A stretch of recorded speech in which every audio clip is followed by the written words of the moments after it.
La sirena es una criatura mítica que atraía a los marineros con su belleza y su voz cantarina.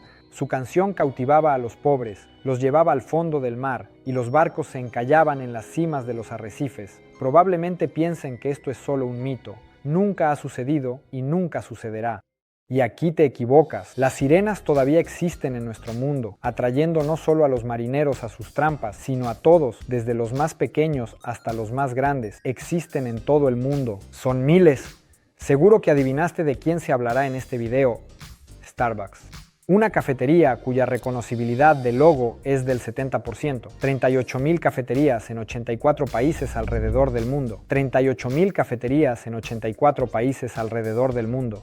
Starbucks es la marca de restaurante más valiosa del mundo, por 8º año consecutivo. En el último año, el valor de la compañía ha crecido un 14%, alcanzando más de 60,000 millones de dólares. Vivimos en tiempos interesantes. El café se ha vuelto más popular que las hamburguesas. Increíble.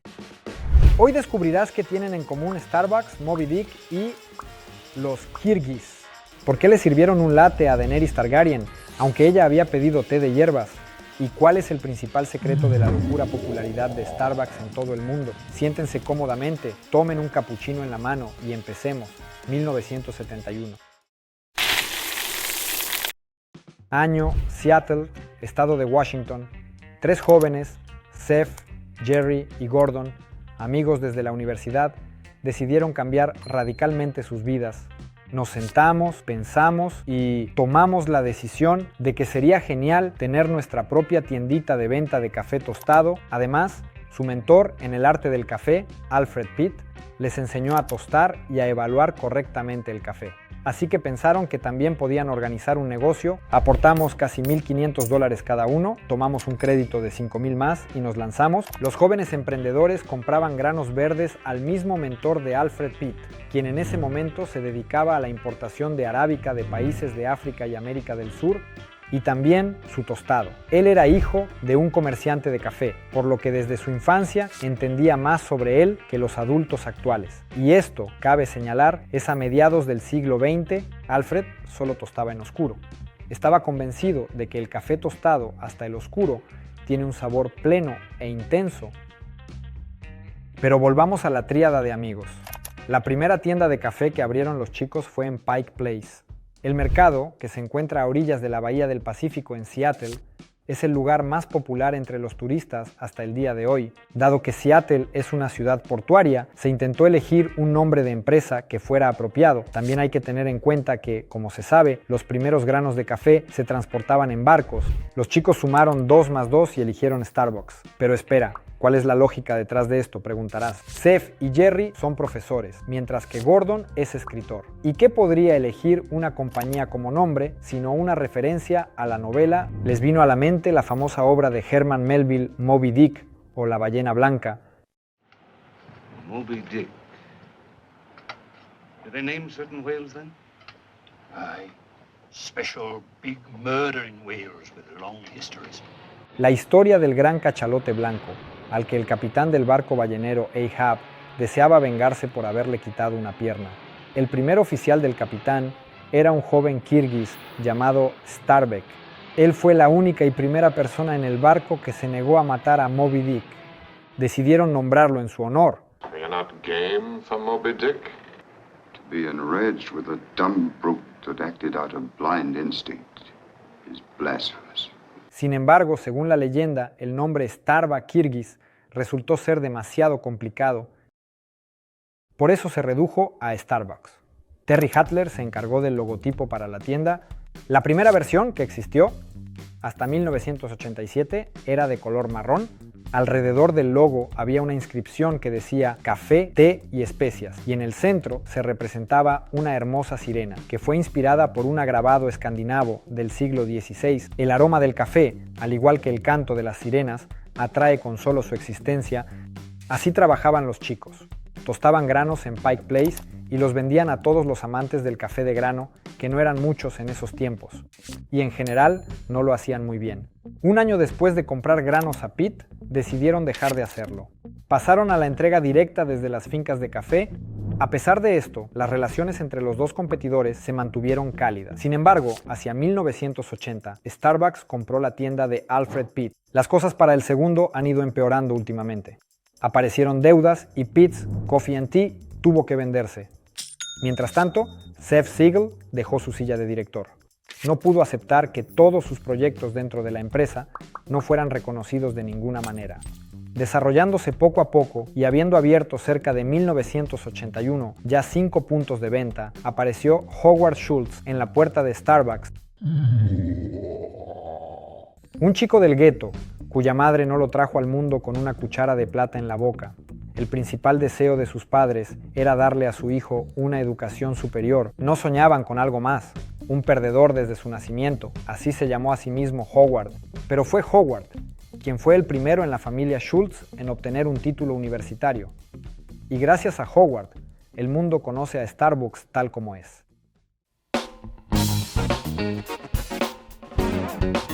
A principios de los años 80, Howard Schultz ya tenía un negocio al que se había dedicado y del cual obtenía buenos ingresos, la fabricación de utensilios de cocina. ¿Cuál fue su sorpresa al notar que una empresa muy pequeña de Seattle hacía solicitudes absolutamente no pequeñas de cafeteras manuales? Click y Howard en Seattle se enamoró de Starbucks a primera vista, o más bien, a primer aroma que escuchó. Pasó un año y Howard decidió, bueno, a la porra con esta tienda de utensilios, me importa un comino su salario de $75,000. En ese momento, por cierto, no era poco dinero. Me voy a trabajar a Starbucks. Howard Schultz vio de inmediato el potencial que alberga la creación de Jerry Baldwin, Gordon Bowker y Seth Siegel. No quería perderse una oportunidad así. Consiguió un trabajo en Starbucks, a regañadientes, dudando, pero Jerry y Gordon finalmente lo aceptaron en la empresa. Howard Schultz aprendió el oficio de tostador, interactuó con diferentes personas, colegas, clientes y lo más importante, se enamoró cada vez más del café. Un año después, Howard Schultz visitó Italia, donde las cafeterías locales y los bares de espresso lo impresionaron tanto con su atmósfera que antes de su llegada solo pensaba en que en Starbucks comenzaran a vender no solo café en grano, porque en los bares de espresso la gente se reunía por negocios y conversaciones, organizaba citas e incluso iba simplemente a charlar con el barista, quien en esos tiempos tenía un gran prestigio y respeto por el público. Desafortunadamente, Jerry Baldwin y Gordon Bowker rechazaron esta idea y Howard Schultz, siguiendo a Seth Siegel, dejó Starbucks a mediados de los años 80 y abrió su propia cafetería con acento italiano, El Giornale. Las cosas en Starbucks iban muy mal. Créditos, deudas, Howard Schultz, con sus desagradables ideas de abrir un bar de espresso, no necesitaba más que cobradores en la puerta. En esos años, las ventas de café en Estados Unidos cayeron notablemente, pero no para nuestro héroe Howard Schultz. Su El Giornale adquirió suficiente popularidad. Además, aparecieron inversores dispuestos a invertir en Howard Schultz y esta interesante empresa compró todas las acciones de Starbucks. El Giornale fue renombrado como Starbucks. Luego, el logo marrón se volvió verde y tan reconocible, se cubrió el pecho de la sirena, ya que los niños miran, y como la guinda del pastel, le añadieron un ombligo. Desde entonces, la empresa creció rápidamente, acumulando su prestigio. Ahora la vida de Starbucks brillaba con nuevos matices. Starbucks se convirtió en algo más que una pequeña red de tiendas de venta de café en grano. Se transformó en auténticas cafeterías italoamericanas, creciendo rápidamente. Para 1992, Starbucks contaba con 165 cafeterías. Bueno, ¿y cómo está Jerry Gordon? ¿Llorando o todo bien? Quien definitivamente estaba bien era Howard. En el mismo año de 1992, los ingresos de la compañía ascendieron a casi $74 millones y aún antes, a partir de 1989, el volumen de granos tostados superó los 900,000 kilogramos al año. Y la cifra sigue aumentando cada año. Hoy en día, en Starbucks se compran más de 4,000 millones de bebidas anualmente, y esto es solo en vasos para llevar. Las ganancias de la empresa en 2023 fueron de $4,000 millones. Con ingresos de $35,000 millones, las cifras son impresionantes. Pero Starbucks no se alimenta solo de bebidas de café recién tostado. Hay una gran variedad de utensilios de marca que cambian anualmente. Vasos reutilizables, termos, café en cápsulas y bebidas enlatadas para máquinas expendedoras. En resumen, hay suficiente merchandising. Además de los tuestes y cafeterías, Starbucks también tiene su propia finca en Costa Rica, Hacienda Alsacia. La granja tiene toneladas de reseñas positivas en Internet de turistas y residentes locales. Fundada en 2013, es la única de Howard Schultz. ¿Pero qué? La extensión de la granja es de 240 hectáreas. Se encuentra a una altitud de 1035 metros sobre el nivel del mar. Aunque no es mucho, es suficiente para el cultivo de arábica. El suelo allí es rico en minerales, ya que se encuentra cerca del volcán Poás, aproximadamente a 13 kilómetros de distancia. Por cierto, en la finca también hay una cafetería. El menú no se diferencia en absoluto de otros establecimientos de Starbucks. Los mismos grandes, venti y toles. Pero lo que realmente se diferencia es la comida. En Hassen de Alsace ofrecen platos de la cocina costarricense. Por ejemplo, la gala pinta es un plato de arroz y frijoles con tortilla o huevo frito.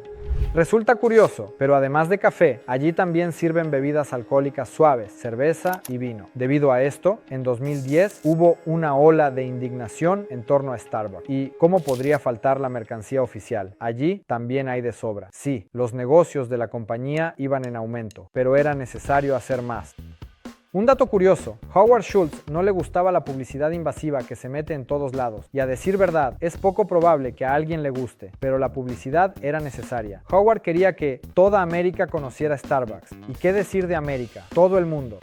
Y así, se le ocurrió un ingenioso, y al mismo tiempo práctico modo de hacerse notar. Publicidad en película. Una publicidad cuidadosa y delicada, que simplemente apareciera en forma de un letrero de Starbucks en el edificio o en un vaso en la mano del protagonista. A la gente ya le estaban cansando los anuncios publicitarios que solo estaban destinados a vender su mercancía. Querían ver película. Compartir impresiones sobre ellos en lugar de estar esperando a que comience la película y termine la publicidad. La principal ventaja de tales acciones era, sin duda, el beneficio constante. La película se proyectará en el cine y luego se grabará en cintas, DVD, se subirá a internet y voilà, Starbucks vivirá para siempre en el cine. La primera película de este tipo fue Michael de 1996, la que tiene a John Travolta. En una de las escenas se mostró el ambiente dentro de una cafetería. La escena estaba casi al final de la película. Detrás del bar estaba un amable barista con una pequeña fila. En la fila, una chica pide un bollo y un trozo de pastel de ángel. Se distrae mirando a una conocida y de sus labios se escapa un desliz freudiano. Y eso no es todo, el club de Bolts y los vasos de Starbucks que aparecen a lo largo de toda la película. Planet Starbucks. Parque Jurásico, Mundo Jurásico, El Caballero Oscuro, Iron Man 2. Oh Dios. 89 películas en los años de 1997 a 2022, y esto sin contar las series y los dibujos animados. Con ellos, por cierto, resultaba lo más interesante. Por ejemplo, en Shrek 2, el nombre Starbucks fue reemplazado por Farbucks. Un enorme pringado le da like a este megatrentalate desnatado. Los japoneses lo hicieron mejor, son unos de los mayores aficionados a Starbucks, Pseudobox, Screaming Gold, Starlux, Starbucks, Moonbox. Después de todo, en sus obras, ya sea anime o manga, a menudo añaden marcas falsas que hacen referencia a marcas reales, y probablemente Howard Schultz no les pagó por esto. Y quien definitivamente pagó caro por la publicidad de Starbucks fue HBO. De hecho, no le pagaron nada a nadie, pero aún así, el error de película con un vaso que parecía de Starbucks le trajo a la compañía $2.3 mil millones. En la octava y última temporada de Juego de Tronos apareció un vaso así. Él estaba justo enfrente de Daenerys. En ese momento, el tema de conversación había alcanzado tal popularidad que las acciones de Starbucks se dispararon por las nubes. Por supuesto, un poco más tarde corrigieron las imágenes, pero Internet recuerda todo. A propósito, HBO no podía quedarse al margen y se unió a las bromas. Noticias de Minterfell. El latte que apareció en la toma fue un error. Daenerys había pedido chacha de ternera. Hasta ahora no está claro si fue solo una coincidencia o si los creadores de la serie, junto con Starbucks, insertaron intencionalmente este vaso en la toma, creando así una asombrosa resonancia tanto entre los fanáticos de la serie como entre los aficionados a la cafetería. Un poco más tarde, Emilia Clarke, por supuesto, confesó que Conleth Hill, el actor que interpretó a Varys, dejó su bebida junto a ella. Es triste darse cuenta de que un error tan insignificante lo llevó a su perdición en el siguiente episodio. Está bien. Ya hemos aclarado el tema de la publicidad, ¿valió la pena? O quizás Starbucks es solo una cafetería promedio sobrevalorada con café mediocre, pero hay algo por lo que la gente los quiere, y hay razones para quererlos. Incluso si no es por el café, sí, preparan bebidas que no son de especialidad. Sí, lo tuestan hasta que queda con una corteza negra y crujiente. Esa es su política de autorrenacimiento. Y sí, este café es completamente ordinario y en algunos lugares incluso desagradable. Por el mismo precio, o incluso más barato, se puede comprar un cappuccino en otras cafeterías, donde el café es cientos de veces de mejor calidad y además quedará para un postre. A la pregunta sobre su popularidad, solo hay una respuesta: la preservación de la tradición. Los chicos ofrecen un excelente servicio a sus huéspedes, nombres en los vasos, un ambiente agradable en las cafeterías, luz tenue, música suave.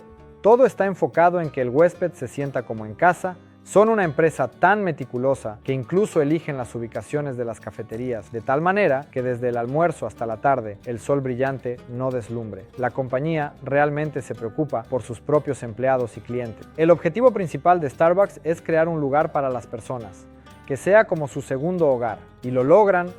Mira estas fotos. Simplemente no quieres irte de lugares así. O aquí, Starbucks en Japón. Por cierto, Japón fue el primer país después de América donde se abrió Starbucks. Y aquí hay algo más interesante. Cafetería, tren. Este milagro recorre Suiza, capturando la atención del público desde hace 11 años.